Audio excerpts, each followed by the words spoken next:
Hey, all, and welcome to this week's episode of the Mike Muldoon podcast. I'm joined by special guest today, Adam Talamy. In 2008, Adam had a breakdown, and where some might view that as like his whole life spiraling out of control, he saw it as an opportunity to kind of reassess his life and put himself on a path to not only improving his life, but helping others improve theirs by helping them find their life's purpose. So here's my conversation today with Adam.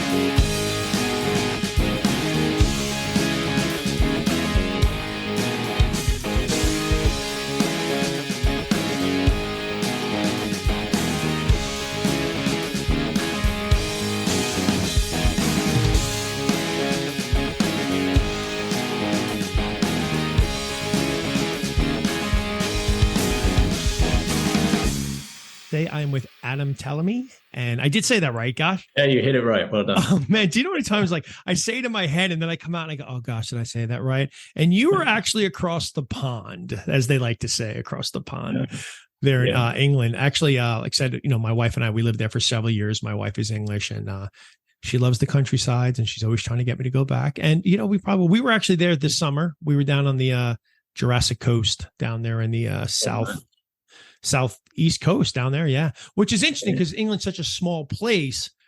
So you tell people you're only going about 150 miles. Like, what's the big deal? It's like, well, that's like 6 hours. So it's crazy. Anyway, Adam, you are a life purpose coach. Is that what I'm getting?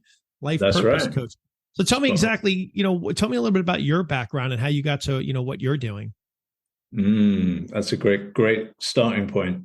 I had a breakdown, a burnout in 2008.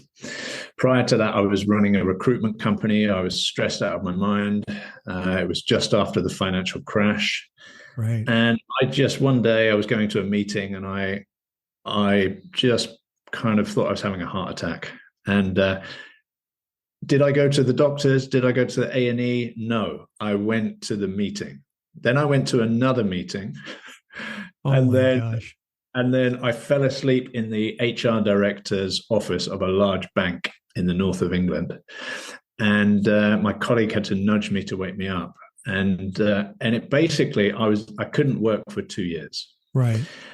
It turned into kind of just every time I tried to go to work, I would be wiped out for 3 days. So I started on this spiritual sort of going inside journey. How can I fix myself with the aim to get back to work? Because I was a bit of a workaholic. I had my company and it was like I was desperate to get back. And I tried everything you can imagine, from the mainstream counseling, therapy, through to the weird and the wacky crystal healing. I had a spiritualist church lady come around and lay hands on. Right. I did everything. And I found that there's some truth and some good stuff in all of it. Right. And what I ended up doing was I took all the good bits and started to help myself and my friends. And I became a coach through that. Right. Now, why life purpose? Well, towards the end of that 2 years, I started asking poor and unsuspecting family friends, what is the meaning of life? Why are we here? And you see the rabbits in the headlights. Like, how do you answer that question? It's true. And most people never give it a second thought. And I was like, I don't want to just go back to work. I want to do something like, what's it all about? Why? Why am I killing myself to pay a mortgage, to buy a nicer car? What was it about? Now, the answer that I got to for myself was I was trying to get my dad's attention and love. And that's interesting. Everything I did stemmed from that. And by the way, it was never going to be enough. And the company did well. I had 14 staff. We had offices in a couple of cities in the UK. And that wasn't enough. It was like I would have had to have done 100 times that. And even then, it wouldn't have been enough. So thankfully, the burnout came sooner rather than later. Well, it's really interesting. First off, a couple of things. Number one, I was surprised that you just to go to the doctors, considering your healthcare is free there. That's the one thing I loved about England, living there. It was like, go see a doctor? Sure. Yeah, not a problem. I don't have to pay for any of that. So my immediate thought when you said it, I was feeling terrible for you. I'm like, why didn't you go to a doctor? Like, here we have that discussion. Here we go. I don't know. No, it's not falling off, so I'm not going. It's funny. That was my first immediate thought when you said that. Why didn't you go to the doctor? But it's really interesting that a couple of things that you just said, I just want to touch on before we head is the meaning of life. I just also just ask people a lot of times, are you living? And most people just equate living with just breathing, and they're not. They're just existing in the world. They're just going through the motions. They don't know why they're doing what they're doing. They're getting up in the morning, going to jobs that they know they have to go to pay bills, but don't know why they're really doing it. They don't even sometimes see that there's another way to do exactly what you're trying to do. And the other interesting thing you just talked about was figuring out why you were doing all that, why you were putting yourself through that. A lot of people don't realize this stuff just stems from like, you were servicing some sort of need that you thought you needed, like, which was to make your father so proud of you. And that just drove you and then drove you to where you ended up. It's almost like a blessing in disguise that you, went. Oh, best thing that ever happened to me, Mike. I mean, it really was. Can I ask you something? So right here, best thing that ever happened to you now, when you look back and you're going through it, it wasn't the best thing happening to you, right? Do you know what? And it's strange to say this because at the same time as it was traumatic, within the first week or so, I knew that this was for my highest and best good. And that's language I wouldn't have used back then either. But I just had this and knowing that this was what was required and this was going to be good for me. And very quickly I started on this healing journey. I wasn't spiritual. I was completely unconscious. I didn't, the questions I then asked, why am I doing it? I would never have asked that before. Right. And some of the things I then started doing, I would have laughed you out of the room if a year prior you'd have said to me I was going to be going to crystal healing. It's like, but it all really helped. It was so powerful for me. Really opened you up to things. Yeah, I fell in love with that life. And interestingly, I spent the next kind of couple of years really building my tool set, my kit. And then I had the intuition one day, go back to work, go back to recruitment. And I was like, no, I can't do this. Because I follow my heart now and intuition with everything. From, do I go to the shops? Do I buy avocado? Or do I buy this type or that type? I'm checking in and asking my intuition. Okay. And that informs every decision I make along with life purpose. So I've got the North Star with the life purpose, and then the micro things are the intuition. So the intuition said, go back to work. And I'm like, no way. I kicked off. I was like really angry. I was like, no way, not doing it. Took me about a week to work through it. Then I went back to work. I understand now I'd gone very kind of left field, like my hair had grown long. Not that that's a, no, I get what you're saying. I'd gone a bit off piste, and going back to recruitment grounded me back in the business world. So now I have a lot of business clients, a lot of companies, because it's not just individual life purpose, it's also corporate missions that I help companies with. What's the company really here to do? Because it's not that banal statement that you've got on your website most often. Well, it's almost like you were able to take what you had what you were doing and then find the new sort of focus, this purpose of it all, and sort of merge it back together. It's funny you're talking about your intuition. My wife this morning, she calls me up and I'm like frantic. And she's like, what's the matter? I'm like, well, I just had to drop this thing. I dropped the kids off at school. I dropped this thing off. And my intuition told me, and I said this, it told me to take this way. And my brain got in the way and said, no, go this way. And I said, and I went this way. And now I'm stuck in traffic and it's crazy. And I'm on the phone. I'm like a crazy person. She's like, what is the matter? I'm like, because my intuition told me, it said, go this way. And I went against it. And I hate it because every time I do that, it bites me. And so I had this conversation literally 2 hours ago with my wife and stuff like that. It was just like, got to follow that intuition and stuff like that.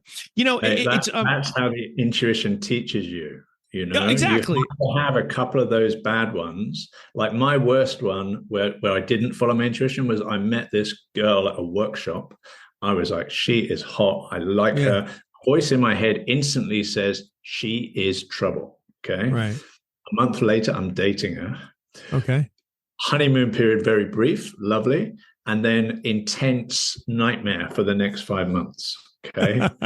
Broke my heart at the end of it. And I'm like, that is it. I'm always following my intuition, Yeah. It's, Just literally, if my wife heard this conversation, right, she's home working. She would be laughing right now because I was losing it. And I'm like, I can't believe I didn't listen to my intuition here. Getting back to what we were talking about earlier, though, I often say, luckily, well, you were lucky because you realized very early in the process when you're going through this is going to benefit you.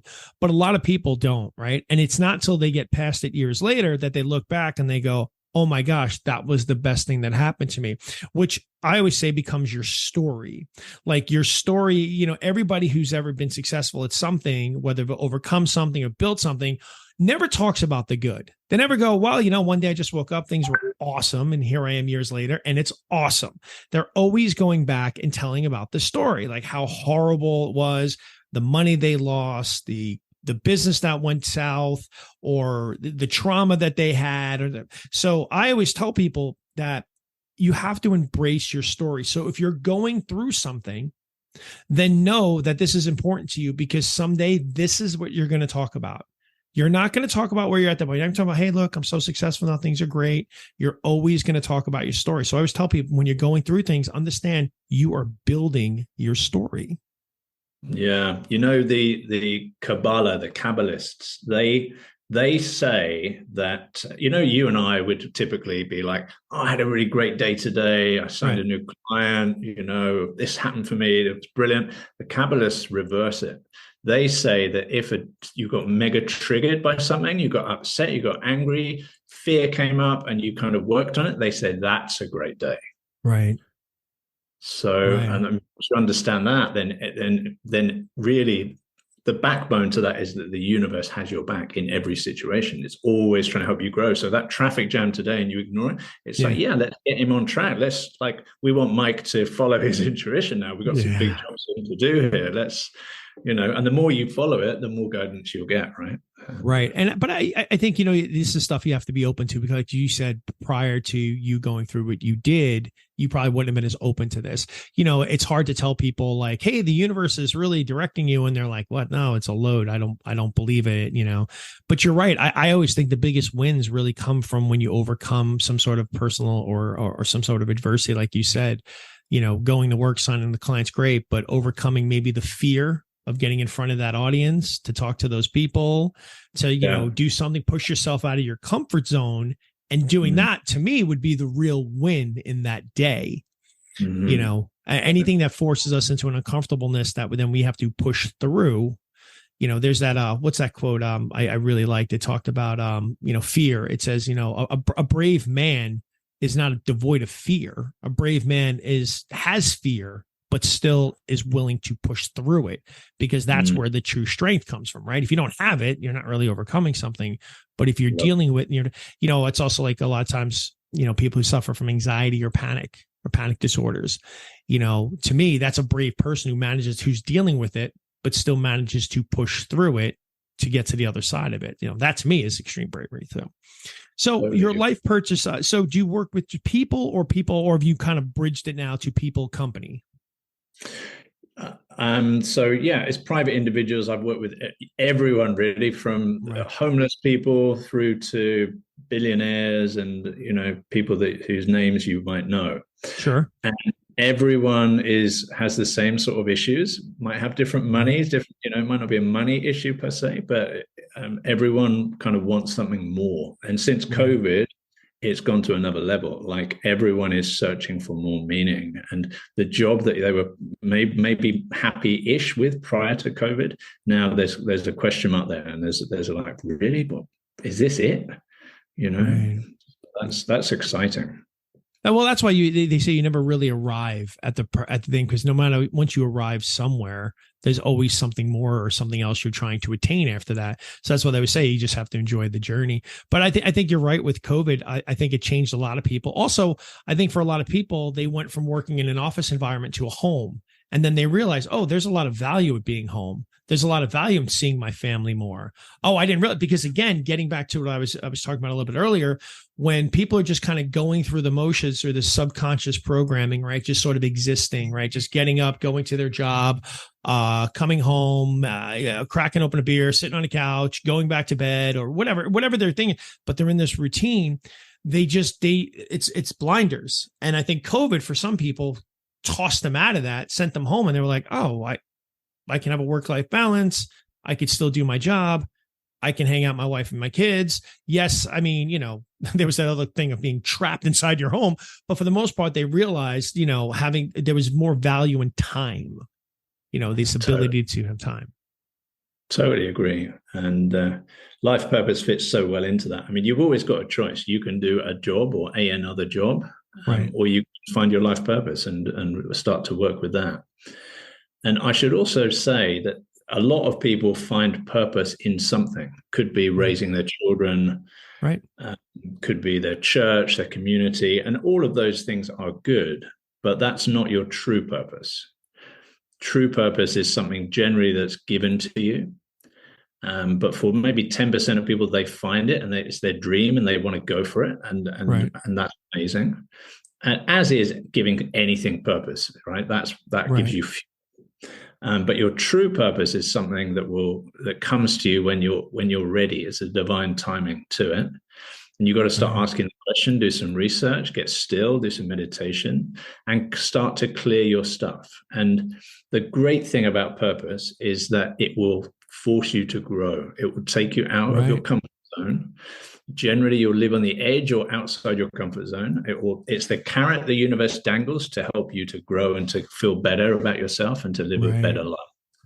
Why else would you do it? Why else would you want to face all those parts of yourself? The only other thing that I know that's comparable is relationships, because you want to be with that person, and yet they're going to reflect everything back to you.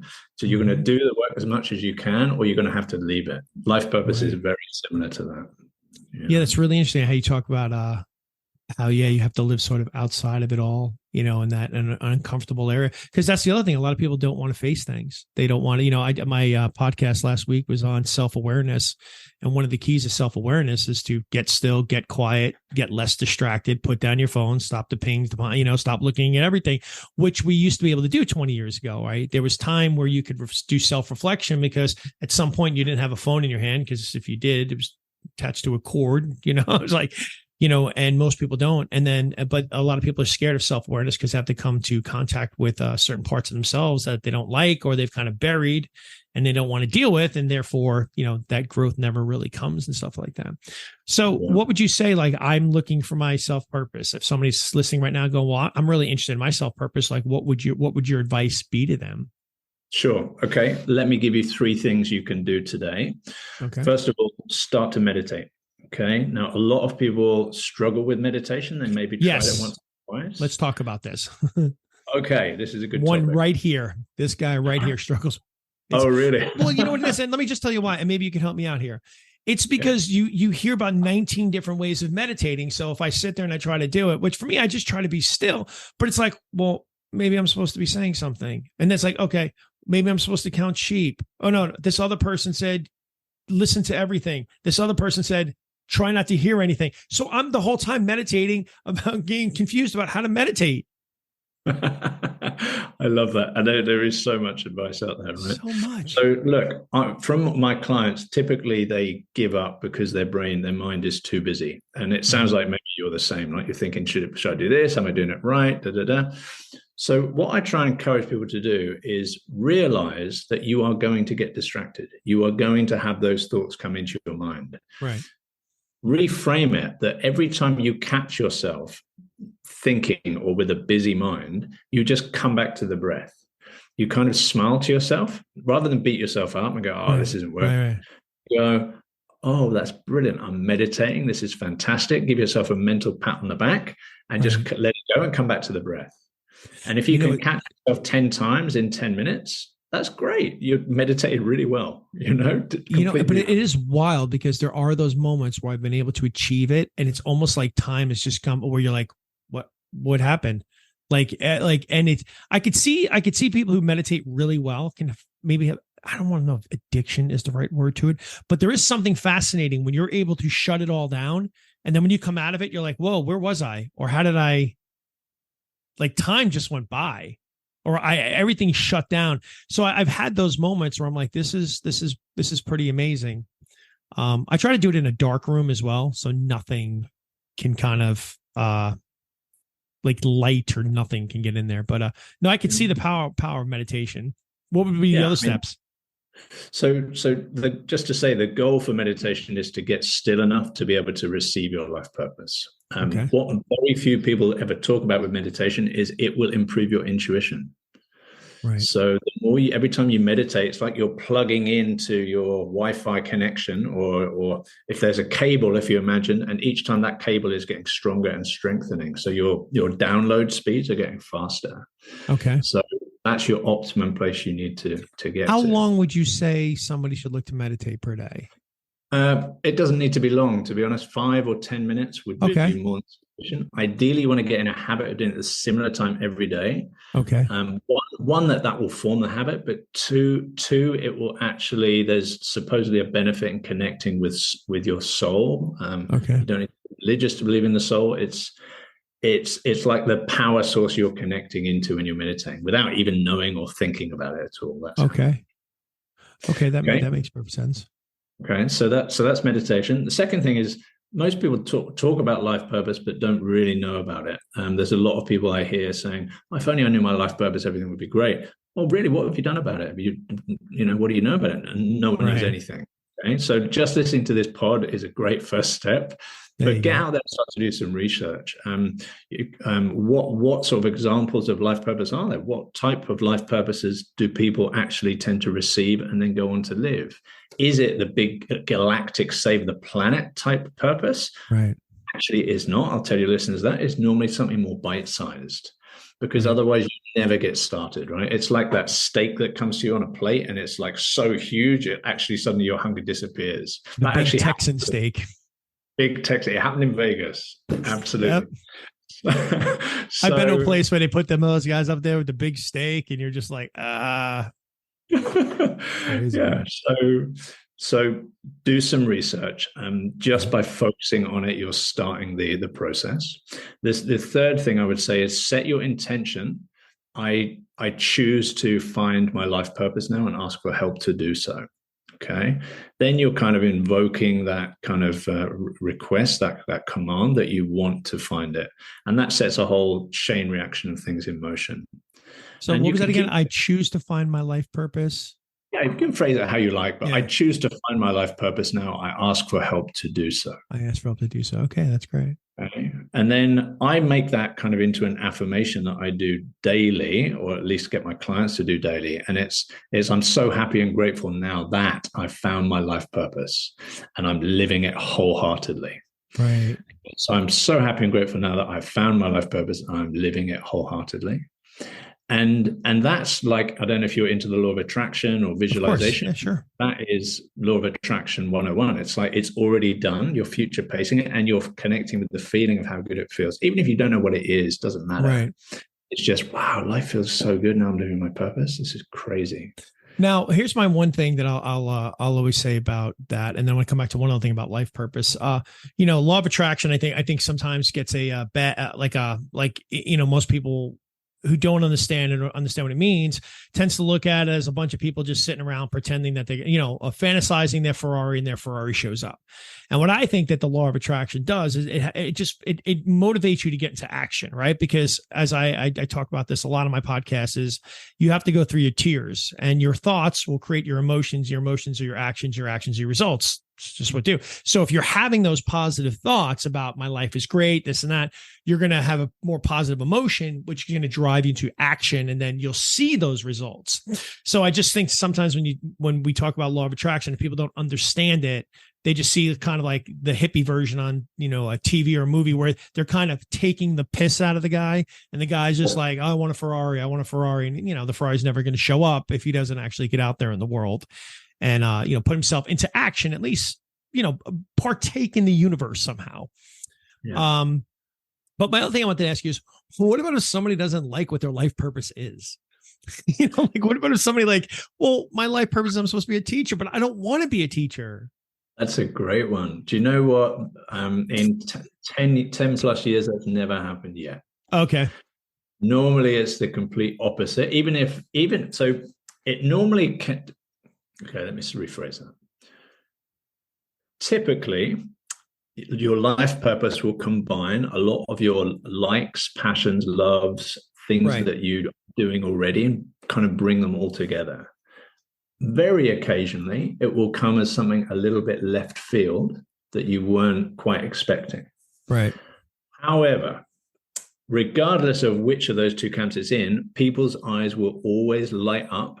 They will have a deep knowing. It will be like an aha moment, and you can see them getting energized and passionate straight away. Right. Right. And that's my favorite thing, is to be there present for the life purpose moment. Unfortunately, a lot of my clients have it when they're on the underground in London or on a bus somewhere, and I'm nowhere to be seen. But when I'm sitting there with them, or even online, like I work with people all over the world online, and just to see that look in their eyes is, oh man, that is crazy.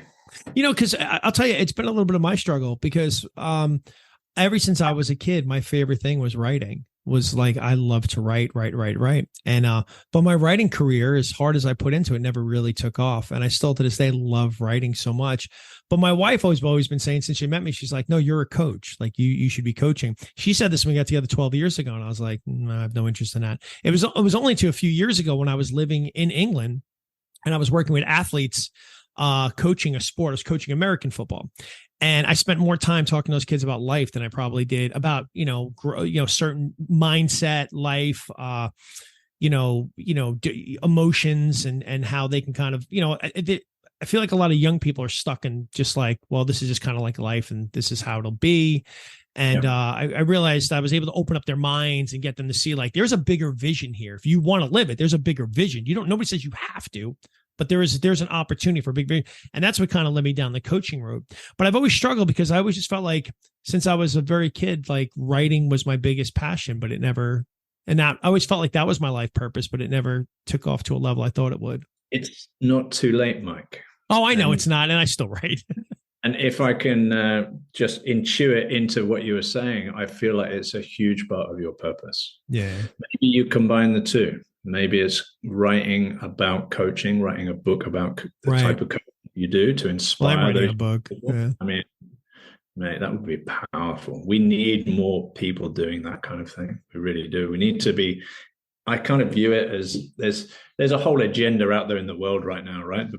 Regardless of politics, we're moving in a direction, and they have lots of influencers and news people and people that are presenting a certain way of view of the world. Okay, no matter what your politics is. Yeah, I get it.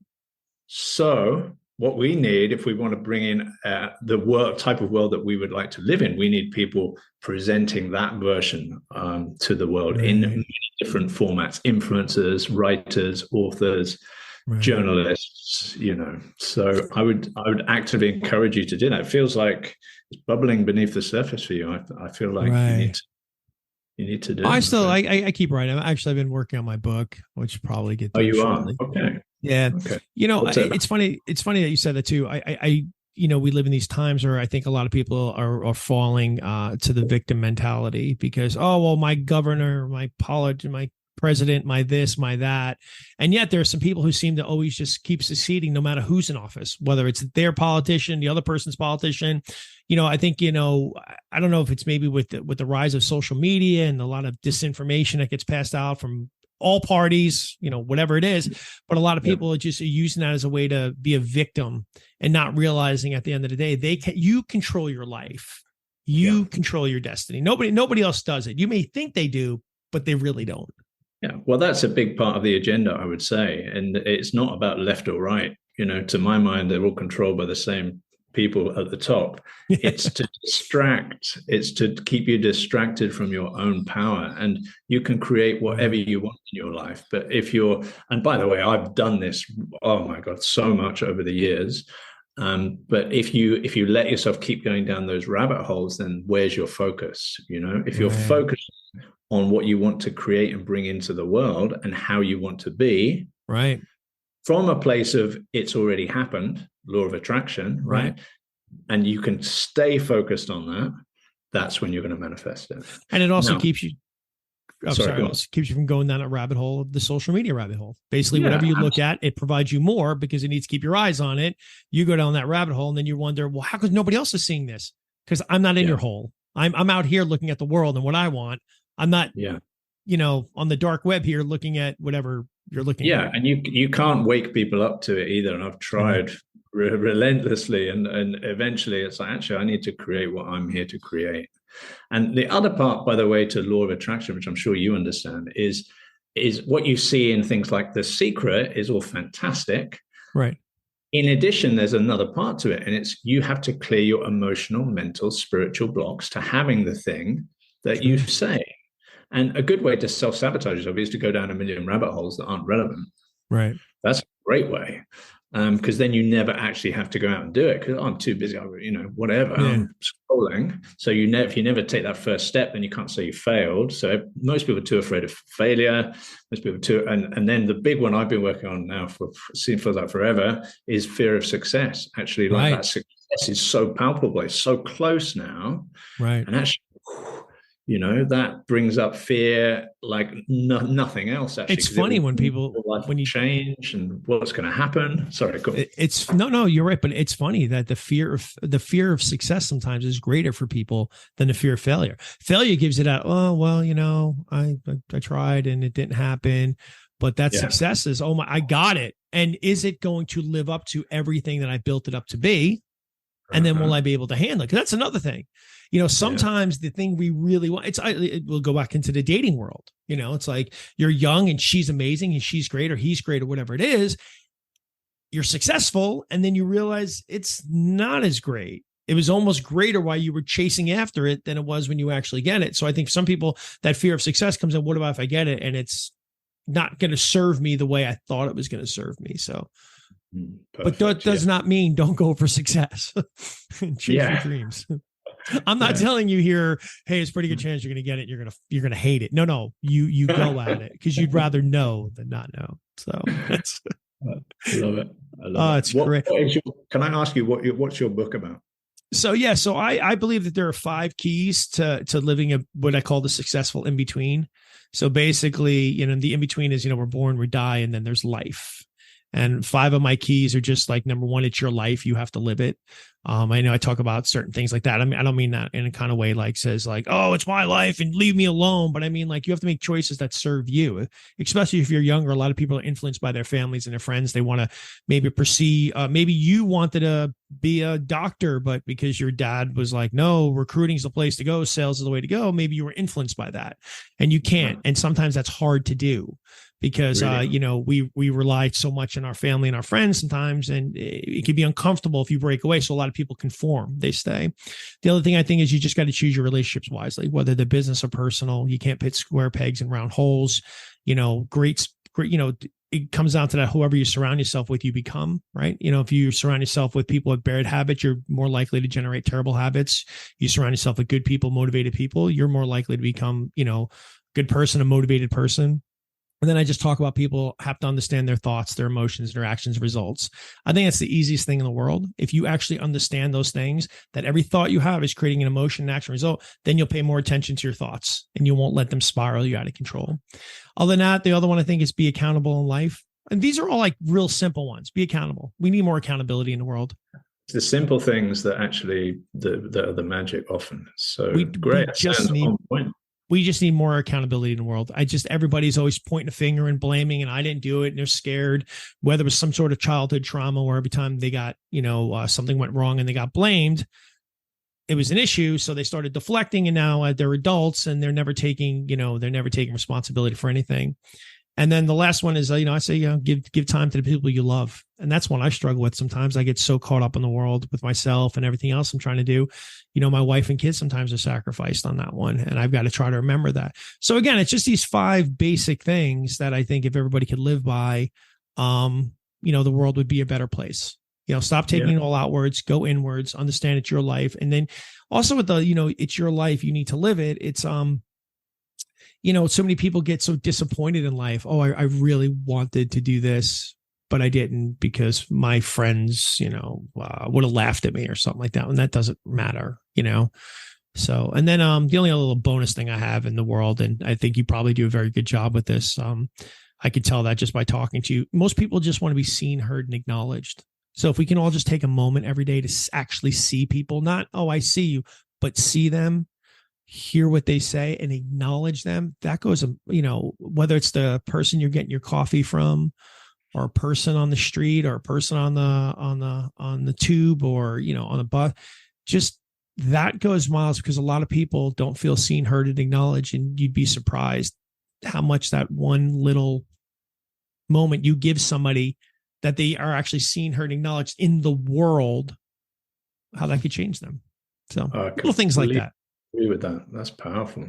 In fact, I saw a little old man at the shop earlier today, and he looked, I was like, does he have any contact with people? He was shuffling around, and saw a guy, as I got in my car, I saw him talking to a guy at the bus stop, and I was like really pleased to see that. It's like it made his day.